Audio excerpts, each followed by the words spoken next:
Enviai, Senhor, o vosso Espírito, e tudo será criado, e renovareis a face da terra. Em nome do Pai, do Filho e do Espírito Santo. Amém. A providência divina nos reúne em mais um encontro, e ocasião que o Senhor nos proporciona de renovarmos também a nossa entrega. A cada novo ano, um propósito de uma luta nova. Agora, todos nós podemos dizer ao Senhor: agora eu começo. Essa é a ocasião de um recomeço que o Senhor nos concede. Eu gostaria de iniciar essa nossa pregação da manhã, do final dessa manhã, falando sobre o título que me encomendaram para pregar para vocês. Um título que, retirado de contexto, poderia causar certa polêmica, inclusive uma interpretação diametralmente oposta àquela interpretação que nós queremos dar com essa pregação. O título dessa pregação é A Identidade de um Revolucionário. Chegando ontem aqui em Cachoeira Paulista, um grande amigo que já sabia do título da pregação, porque foi divulgada nas redes sociais, me perguntou se eu falaria na pregação sobre Che Guevara, a identidade de um revolucionário. O que isso significa? De fato, meus amigos, a palavra revolução, o adjetivo revolucionário, desperta uma certa suspeita no universo católico. Um bom católico, quando ele ouve essa palavra, ele sente um faro que diz: opa, o que a gente quer dizer com isso? Revolução, ser revolucionário, a identidade de um revolucionário.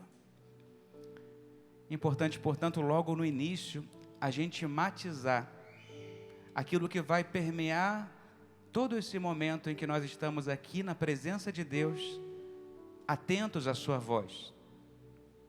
Para evitar qualquer confusão, é importante, em primeiro lugar, entender o sentido negativo dessa palavra, desse substantivo revolução. A palavra revolução, ela tem, na maioria dos casos, um sentido, um significado negativo, pelo menos do nosso ponto de vista católico, porque ela, em primeiro lugar, ela supõe uma ruptura com a ordem estabelecida. Ela indica, no campo social, no campo político, uma quebra das estruturas culturais, morais, sociais. Ela indica uma falta de respeito com a continuidade histórica, com a sabedoria acumulada pelos anos, pelas instituições. Por isso, a revolução, em geral, ela significa uma ruptura com a tradição. Claro, se ela significa isso, a princípio, não podemos utilizar essa palavra em significado católico, pois se existe algo que a igreja tem muito como um tesouro a ser guardado, é justamente a tradição. É assim que a revelação de Deus se comunica a nós ao longo do tempo.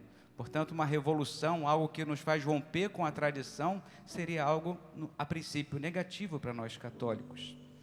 Ela também implica uma falta de sujeição, uma subversão da autoridade legítima.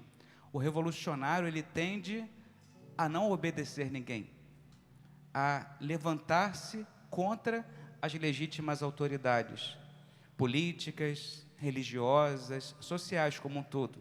Portanto, um revolucionário, nesse sentido da expressão, tampouco poderia ser um católico, pois se algo que nós respeitamos muito como católicos é a autoridade do Senhor e da sua igreja. O católico, ele é por natureza uma pessoa obediente. Obediente a Cristo em primeiro lugar e obediente à igreja, sua esposa. Quem vos ouve, a mim ouve. Quem vos rejeita, é a mim que rejeita. Além disso, a revolução, ela propõe geralmente uma utopia ideológica, projetos abstratos e irrealizáveis que não têm presente a realidade tal como ela é, o limite que a própria realidade nos impõe. e vive frequentemente de fantasias que não podem nunca ser colocadas em prática, porque só existem no ideal imaginário do revolucionário. A revolução, também nesse sentido, prega um messianismo secular, uma espécie de paraíso aqui na terra, nos promete um céu aqui nesse mundo. Aí também nós encontramos um choque com aquilo que a igreja nos ensina, porque a igreja, nossa mãe, nos diz que estamos aqui nessa terra de passagem como cidadãos do céu. Estamos aqui de caminho, mas o nosso lugar é o céu.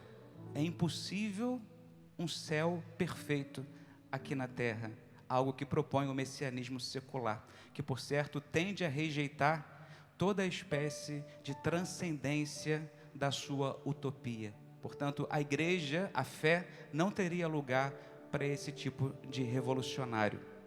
Além disso, nós poderíamos citar aqui também o relativismo moral, a secularização, o materialismo, a homogeneização forçada das pessoas, todas têm que pensar da mesma forma, e as liberdades individuais são colocadas de lado. Enfim, uma série de características que nos indicam que a palavra revolução talvez não seja uma palavra própria para ser usada por cada um de nós católicos. Uma revolução, nesse sentido, nunca pode ser atribuída, portanto, ao cristianismo. Nesse sentido, na sua obra Jesus de Nazaré, o Papa Bento XVI é muito claro quando diz assim: Jesus não vem como um destruidor, não vem com a espada de um revolucionário, vem com o dom da cura. Jesus, nem de longe, é um revolucionário aos moldes desse mundo. Isso é importante a gente frisar, porque por vezes dentro da própria igreja Jesus é apresentado como um mero revolucionário político, que veio nos libertar das escravidões sociais, políticas, econômicas, enfim, e isso é muito distante daquilo que Jesus realmente é. Mas caberia um sentido positivo, digamos assim, um sentido católico da palavra revolução? Muito provavelmente sim, senão não teríamos um acampamento católico com esse título. Ou então esse acampamento não seria tão católico assim. E um padre aqui no meio de batida, num acampamento que não é católico, é uma coisa meio estranha. De antemão, todos nós sabemos que nós estamos no acampamento católico da Santa Igreja Católica Apostólica Romana. Portanto, existe sim um significado católico dessa expressão. Quando nós nos referimos à palavra revolução aplicada ao cristianismo, é o nosso caso aqui, nós não estamos nos referindo a uma ruptura violenta, a uma subversão política, mas uma mudança radical de mentalidade e de vida. Nós estamos nos referindo a uma conversão radical, que muda as nossas estruturas interiores a partir do mais profundo de cada um de nós. Nesse sentido, ela indica a transformação que o Senhor Jesus veio causar em cada coração humano e nesse nosso mundo, a partir de dentro de cada homem, a partir de dentro de cada um de nós. A revolução operada por Cristo é primordialmente uma revolução interior, uma revolução que começa aqui dentro, nas nossas estruturas mais íntimas. E a partir da intimidade do homem, ela é chamada também a transformar radicalmente o mundo ao nosso redor, a sociedade, mas não de fora para dentro, porque a sociedade não muda verdadeiramente quando as estruturas são mudadas, mas quando o homem é mudado, quando o homem é transformado. Por isso que o verdadeiro revolucionário é o santo, é o único capaz de transformar efetivamente esse nosso mundo. E é nesse sentido que o saudoso Monsenhor Jonas utiliza a expressão Revolução Jesus. Quem teve a graça de conviver com ele, certamente já o ouviu falar em mais de uma ocasião, que quando ele pregava aqueles encontros para os jovens, a primeira palestra do encontro tinha esse título, Revolução Jesus. Assim ele explica, porque ele queria indicar a cada um daqueles jovens a obra transformadora que o Senhor Jesus queria fazer no coração deles. Efetivamente, uma revolução, uma mudança radical. O Senhor quer fazer no coração de cada jovem, transformando-os de tal forma em uma nova criatura. A título só aqui de formação, alguns autores católicos preferem, em vez de usar a palavra revolução para aplicá-la ao cristianismo, preferem utilizar a palavra contra-revolução. Nós temos que fazer uma contra-revolução, mas indicando o sentido de que devemos contrastar a obra cristã a esse revolucionalismo que existe no mundo de nossos tempos, no mundo de hoje, certo? Seria uma forma de instaurar todas as coisas em Cristo, por utilizar uma expressão de São Paulo aos Efésios, que o Papa São Pio X assumiu como seu lema: instaurare omnia em Cristo, restaurar todas as coisas em Cristo. Então, alguns autores chamam isso, essa transformação, de contra-revolução. Nós não vamos ficar aqui discutindo a terminologia, mas eu penso que foi importante a gente fazer essa varredura terminológica para a gente entender em que sentido nós queremos utilizar essa expressão que a partir desse momento vamos utilizar de forma católica, tá certo? Então, quando a gente fala aqui de revolução, de identidade de revolucionário, a gente está configurando a expressão, dando ali um sentido próprio católico, que é possível também de ser usado tendo essas matizações. Nesse sentido, então, meus amigos, a verdadeira revolução operada na história foi aquela realizada por Cristo nosso Senhor. Ao longo da história, houve vários revolucionários, aqueles que surgem, arrastam vários seguidores e depois desaparecem. Porém, o único segue despertando tanto interesse ao longo dos séculos, e esse não desaparecerá jamais, porque embora seja de fato um personagem histórico, ele não morreu e ficou perdido na história, senão que ele segue vivo e presente em nosso meio. O grande revolucionário da história da alma humana, Jesus Cristo nosso Senhor. Ele é o único que continua arrastando milhares, milhões e milhões de pessoas ao longo dos séculos, aquele cuja doutrina não envelhece jamais e continua cativando cada coração humano que o conhece efetivamente. Por isso é tão interessante aquela divisão da história que nós utilizamos até hoje, que foi feita por um autor católico, século V, Dionísio, um monge, Dionísio Exíguo, que fez aquela divisão da história em antes e depois de Cristo, até hoje utilizada por cada um de nós. De fato, existe um antes de Cristo e existe um depois de Cristo, porque depois que Ele pisou a nossa terra, depois que Ele assumiu a nossa carne, nada é mais como antes. Nós estamos de fato no novo tempo, no tempo da nova criação. E nesse sentido, até o Papa Bento XVI utiliza a expressão revolução para falar que o que o Senhor vem realizar em nós é justamente isso. Ele oferece a nós um novo horizonte, um rumo decisivo para a vida humana, que se dá não pelo seguimento de uma doutrina, de um conjunto de regras, mas que se dá a partir de um encontro pessoal com Ele. O verdadeiro revolucionário que é Cristo não nos vem apresentar um conjunto de normas a serem seguidas, um conjunto de verdades para serem cridas, mas principalmente nos vem apresentar a sua pessoa, para que a partir daí haja uma mudança radical no interior de cada homem. Diz ele, a verdadeira revolução anunciada por Jesus não é uma mudança de estruturas externas, mas a renovação do homem a partir do seu interior. Essa é a maior mutação da história da humanidade, a mutação que transforma o coração de pecador em coração de um santo. Essa é a grande revolução que o Senhor quer operar em nossos corações. Essa é a grande mensagem e tarefa da igreja de todos os tempos, transformar o coração miserável de um pecador em um coração de um santo, um coração de um santo. Não se trata, portanto, de uma mudança superficial. E aqui é muito importante ver a diferença da concepção católica de redenção para a concepção protestante. Essa sim é superficial. Olha que interessante, a doutrina de Lutero acerca da redenção. E aqui nós estamos diante de um dos pontos mais conflitivos entre o protestantismo e a doutrina católica. Mais do que a questão das imagens em si, e tantas outras questões periféricas que a gente vê no debate público, católicos, protestantes, uma questão essencial que nos difere doutrinalmente é exatamente essa.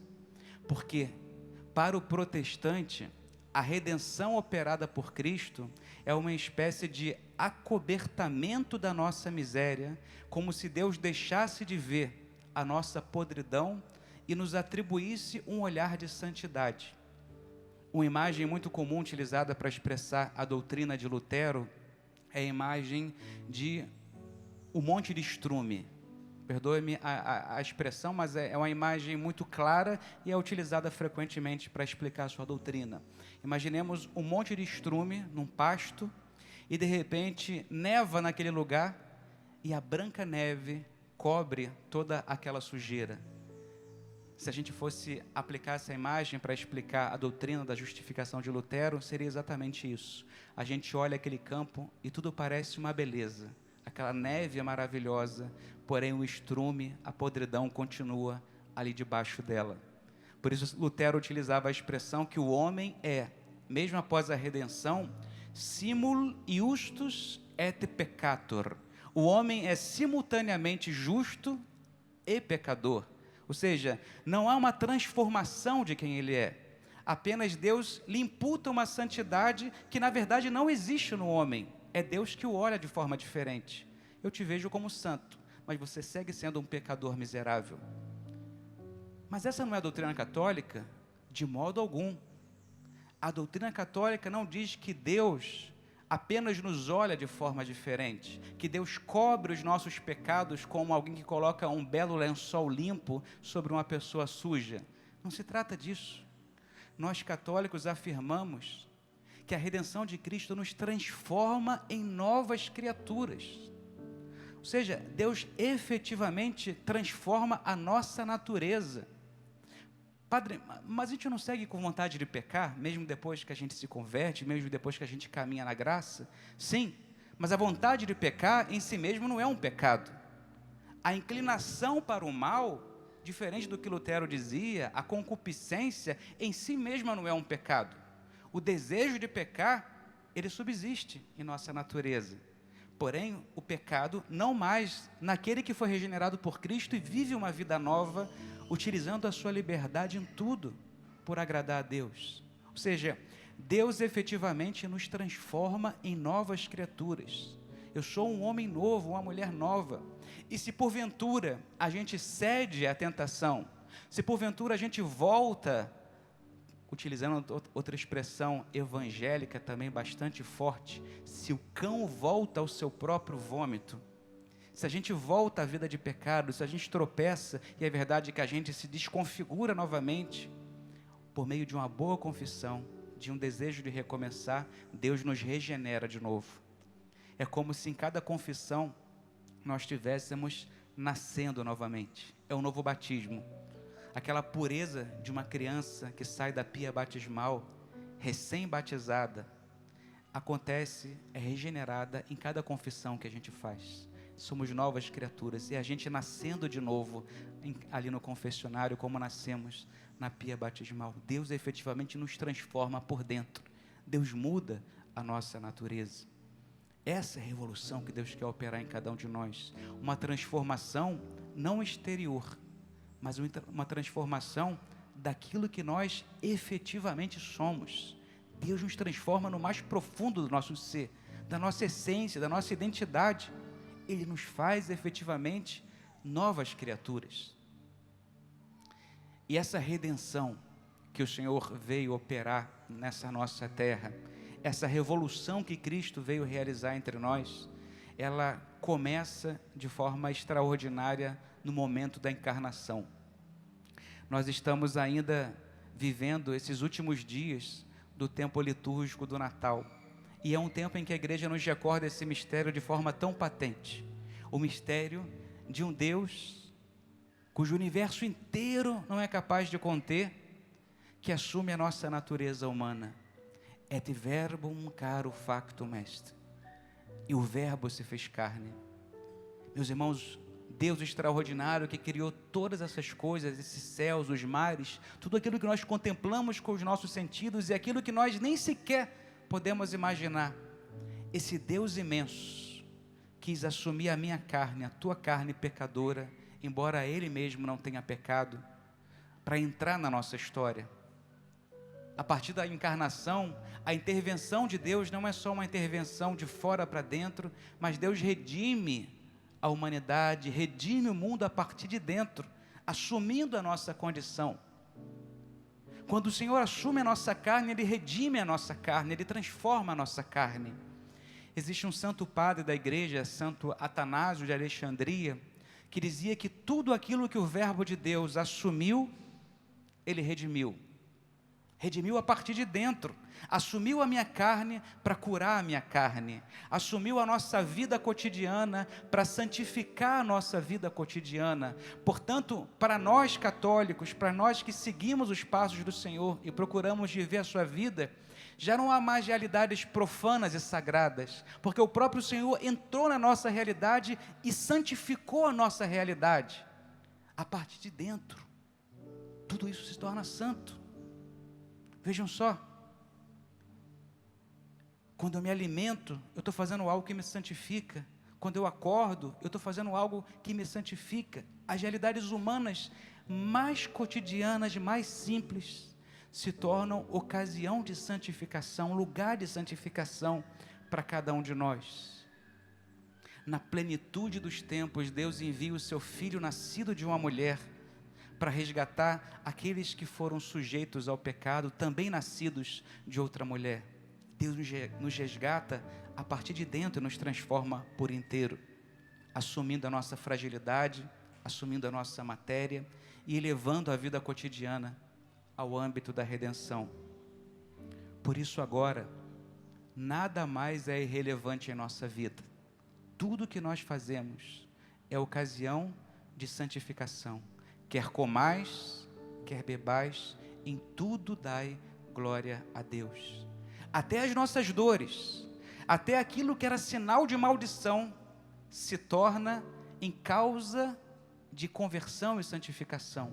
Até a cruz tão terrível, onde estavam os malditos condenados, até a cruz se transforma, e agora para nós é sinal de redenção. Deus transforma até mesmo a dor em lugar de encontro e santificação com Ele. Essa é a obra da revolução de Jesus. Essa é a obra que transforma, que transmuta toda a realidade humana. Agora tudo é santificável. E claro, o Senhor revoluciona essa nossa história não só pelo modo com o qual Ele atua, mas também pelo conteúdo que Ele nos transmite pela sua revelação. O Evangelho revoluciona a mentalidade mundana. Vejam só, por elencar alguns elementos básicos do Evangelho, como o Evangelho contrasta com a primazia que o homem coloca sobre si mesmo no mundo de hoje. Hoje nós vivemos o antropocentrismo sem igual. O homem se coloca no centro de todas as coisas. Já não há lugar para Deus. O homem quer ser o Deus da sua existência. Uma busca incessante de autonomia. O homem quer determinar o que é certo e o que é errado. Vamos votar aqui os nossos valores. O que vocês acham? Matar alguém no ventre da mãe é certo ou errado? Vamos ver o que a maioria diz. Espera aí, eu não posso ser senhor da vida do outro. Não sou eu quem decido isso. Essa busca de uma autonomia, de colocar-se como centro da própria existência, é algo muito típico do nosso mundo moderno. A ignorância da realidade. Eu não sou aquilo que eu sou efetivamente, eu sou aquilo que eu sinto. O que eu acho que eu sou é o que eu devo ser. Como assim o que você acha? O que eu acho não tem o poder de mudar as coisas como elas são. Eu não sou o senhor da existência.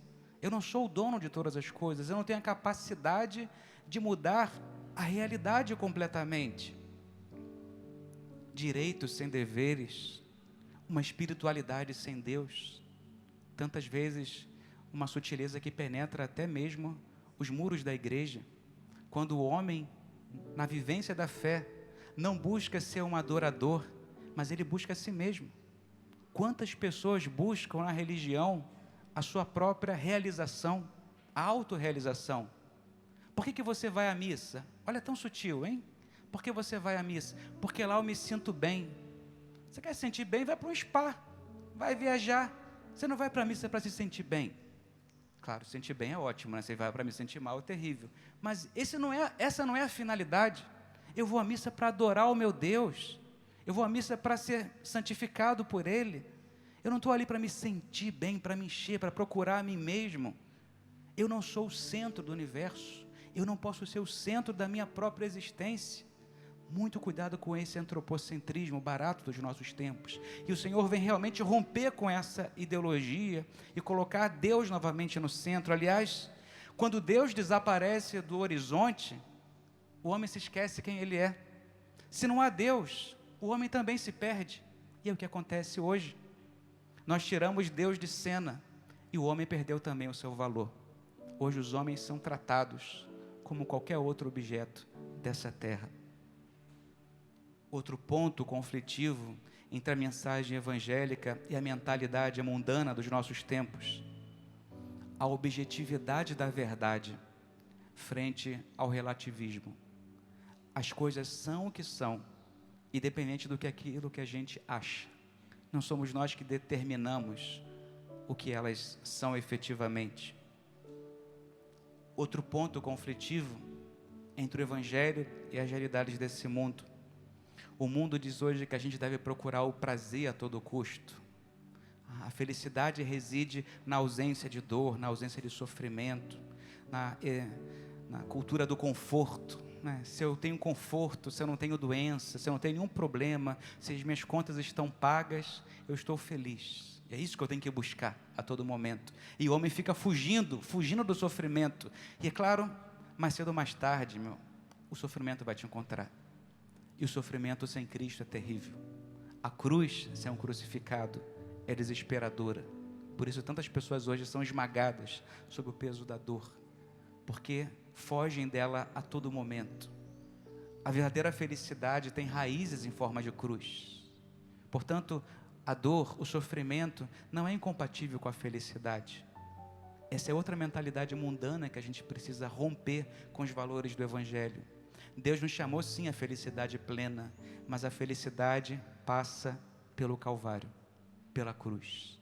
A sabedoria da cruz frente à cultura do prazer e do conforto. O mundo de hoje exalta o poder, a fama. Uma pessoa tanto é mais valorizada quanto mais ela é conhecida. A cultura dos seguidores. Parece que isso mede o valor da pessoa. Em diversas ocasiões, até em ambiente de trabalho, quantos seguidores você tem? O que isso quer dizer? Quantos seguidores você tem? Isso não diz absolutamente nada. A nossa fama, a glória humana, diz a Escritura, é glória vã. É glória vã, isso passa.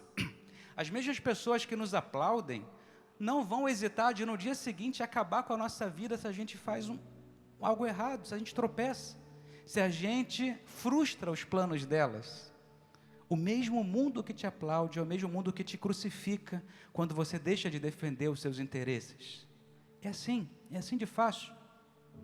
E frente a essa cultura do poder, da fama, da autoimagem, Jesus veio nos apresentar o esquecimento próprio, ocultar-se e desaparecer. Olha, um bom propósito para a gente, hein?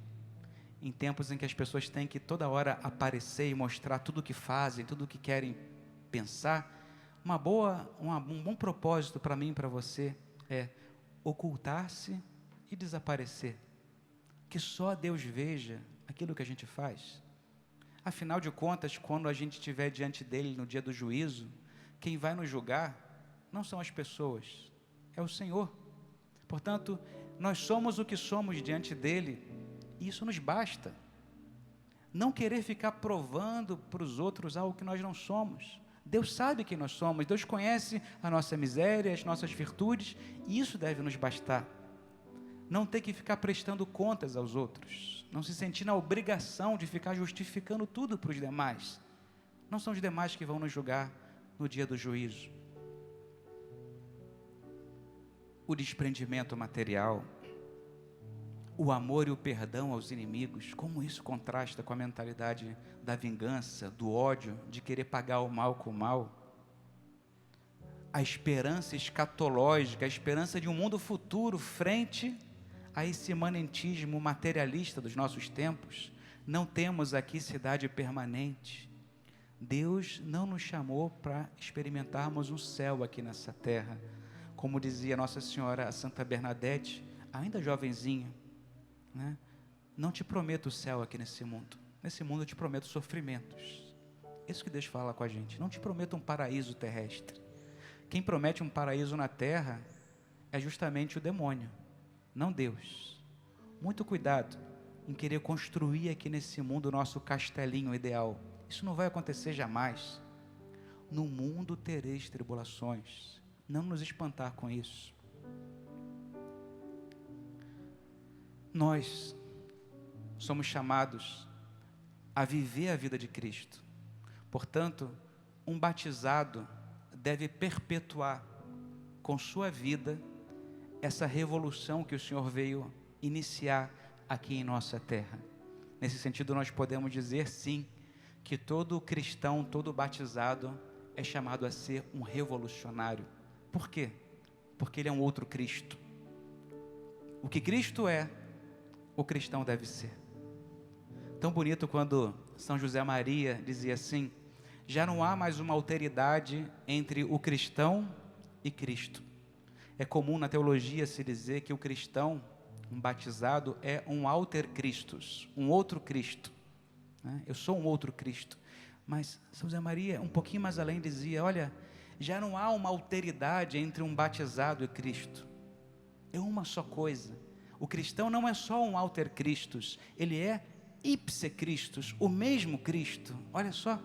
O cristão é Cristo. O cristão não é aquele que segue Jesus, como um discípulo segue o seu mestre.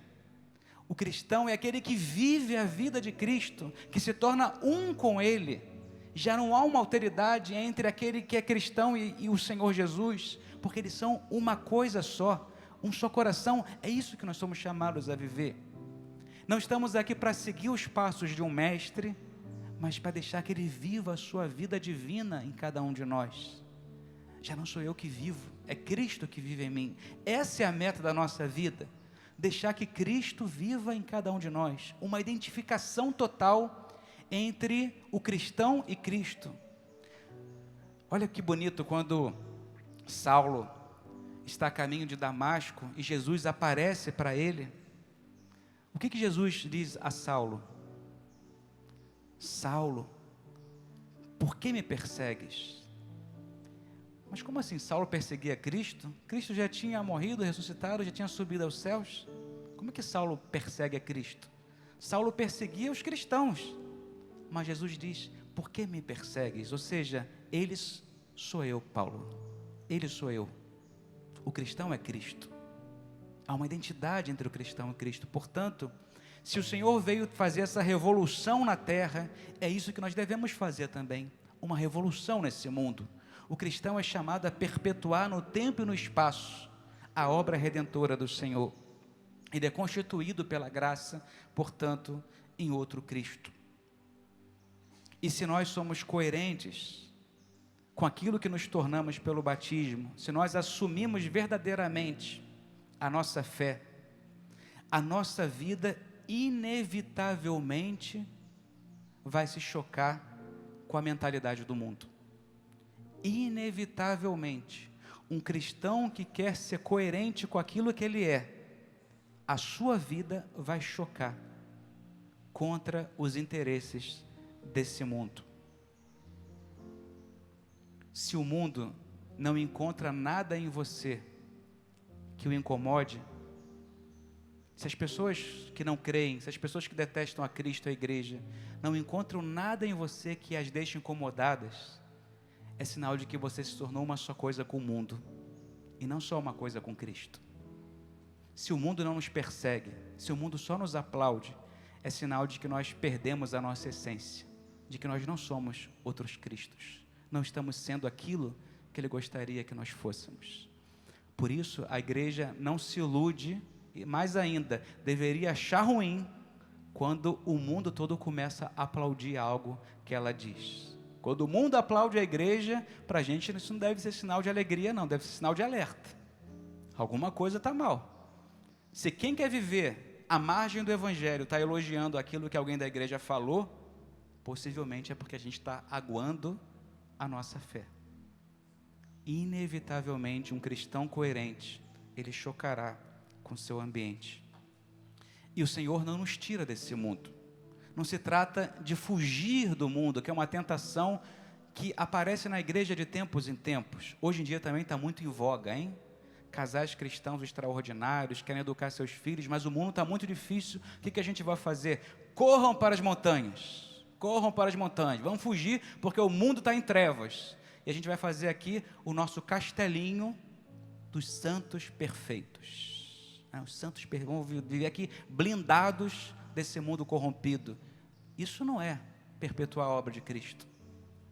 Deus não nos tirou do mundo. Lembre da oração sacerdotal de Jesus naquela quinta-feira santa. Não vos peço, ó Pai, que os tireis do mundo, mas que os guardeis do maligno. Ao contrário, Deus nos coloca aqui entranhados nessa terra para que a gente transforme o mundo a partir de dentro, como fermento na massa, como sal da terra, a partir de dentro, não de fora. O mundo pegando fogo e a gente lá na maravilha, só com quem pensa igual a gente, quem vive como a gente, e se esquece, meus amigos, que Deus nos constituiu para trabalhar, para entrar nesse campo, nessa seara e lutar por ele. Mas é difícil o mundo, sim, mas você é chamado a transformá-lo a partir de dentro, não de fora, ficar intercedendo lá de fora pelo mundo. Alguns são chamados a isso, hein?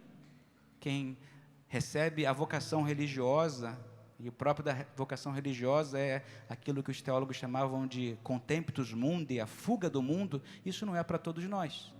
Deus nos colocou aqui no meio dessa terra, onde está o nosso trabalho, onde estão nossos amigos, onde estão nossos lazeres. É aqui que nós devemos transmutar a realidade. Lutar muito contra esse espiritualismo desencarnado, né, de ser considerado pessoas quase angelicais. Isso aqui eu não toco porque isso é do mundo. Você é de que lugar? De que planeta você é? Isso do mundo. Você está no mundo, meu filho.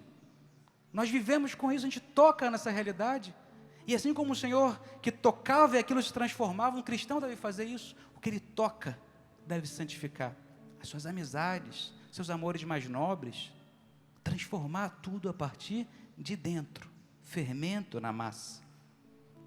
Não significa que ao confrontar-nos com o mundo, nós estejamos aí à procura de briga, de combate, né? É verdade que a igreja aqui na terra, ela é uma igreja militante, mas o católico, o bom católico não é aquele que fica procurando briga o tempo todo. Há católicos parece que vivem disso, né? Se não tiver briga, o negócio está ruim. Então vai procurando briga com um, procura briga com gente da igreja, com gente de fora da igreja, e ele é o baluarte da ortodoxia, da tradição católica, e arruma briga com Deus e o mundo. Um católico, ele não fica aí arrumando briga. Jesus não ficou por aí arrumando briga. É claro que ele se torna um sinal de contradição, e inevitavelmente alguém se levantará contra ele, mas não é isso que ele procura. Ele procura amar o seu Senhor, ele procura amar as pessoas que Deus colocou ao seu redor e viver a boa doutrina de Cristo. É claro que ao viver isso, ele acaba encontrando inimigos também. Mas não é porque ele queira. Jesus não queria fazer inimigos, hein? Imaginemos. Mas ele era sinal de contradição. Que forte aquela profecia do velho Simeão. Sinal de contradição. De fato, Deus, a bondade encarnada, encontrou tanto ódio nos corações humanos. Mas ele mesmo não odiava. Ele mesmo não perseguia. Jesus não considerava quem não pensava como ele como inimigo. Às vezes os católicos fazem isso, hein? São os nossos inimigos. Não são nossos inimigos. São pessoas que precisamos redimir. Essas pessoas que perseguem a fé são os nossos inimigos. Não são nossos inimigos. Jesus morreu por eles também. Jesus quer salvar esses homens e mulheres. Poderíamos dizer que são os nossos pacientes. Eles estão no hospital. A gente tem que cuidar deles para que se tornem santos. Mas Deus não quer que ninguém se perca. Vejam, nós não estamos falando aqui de um pacifismo, hein? De uma vida paz e amor, que não quer guerra com ninguém. O cristão, ele vai ter guerra, mas ele não está aí procurando isso, embora ela seja inevitável. Isso é algo tangencial, é algo paralelo que acontece na vida de quem quer ser fiel a Cristo, de quem quer amar a Cristo. E essa redenção, essa transformação que o Senhor quer que nós realizemos a partir de dentro das estruturas do mundo, que vem, em primeiro lugar, de dentro de cada um de nós, pelo desejo de uma vida santa, e se reflete onde quer que nós estejamos, muitas vezes vai acontecer por meio do silêncio de nossa vida, do silêncio de nossa vida no lugar onde o Senhor nos colocou. É assim que Deus vai transformando sutilmente todas as coisas. Por isso a gente precisa aprender a cultivar essa arte de estar no mundo sem ser mundano. Não é algo fácil. Como estar no mundo sem me mundanizar? Essa é uma arte que a gente precisa procurar viver, corrigindo. Às vezes a gente tropeça e vai retificando, enfim, uma e outra vez. Entender que, embora eu seja cidadão do céu, eu estou no mundo, e como viver essa realidade um pouco híbrida, né? Eu não sou da terra, mas estou na terra. Como viver isso? Não é algo fácil, mas é uma tarefa da qual nós não podemos nos esquivar, porque aí Deus nos colocou. Esse testemunho muitas vezes, portanto, será um testemunho silencioso. Não precisamos, como dizia Paul Claudel, falar de Cristo sempre, mas precisamos viver de tal forma que sempre nos perguntem por Ele. Um testemunho de uma vida que fala de Cristo, né? Com os nossos atos, com o nosso pensamento, com o nosso modo de viver. Agora sim, muitas vezes, a fé vai exigir de nós uma postura firme, clara e direta. Por exemplo, quando os interesses de Deus são colocados de lado, quando a gente vê a injustiça acontecer, não podemos testemunhar o Evangelho só no silêncio. Embora um católico, ele, assim como é obediente a Deus, e assim como o Senhor também foi obediente às autoridades civis, um católico sempre vai ser obediente às autoridades legitimamente constituídas, desde que elas não comecem a nos exigir valores contrários àquilo que é da ordem natural e aquilo que é da ordem evangélica. E é nesse momento que a gente tem que fazer a nossa voz se levantar. Nesse momento não dá para ficar quietinho no silêncio. A gente precisa manifestar a nossa voz. De tal forma que, se a gente silencia, a gente se torna culpado por deixar o mal se alastrar. Embora nós devamos ser obedientes às leis civis, se elas se levantam contra os interesses de Deus, um católico tem que também se levantar e se manifestar. Muito cuidado com o pecado de omissão. Um pecado de omissão. Um católico não pode nunca ser obediente a uma lei injusta. Inclusive, ele deve se rebelar contra ela. A própria igreja nos ensina isso. Rebelar-se contra as leis injustas é uma obrigação. Não é só o que a gente pode fazer, é uma obrigação do fiel.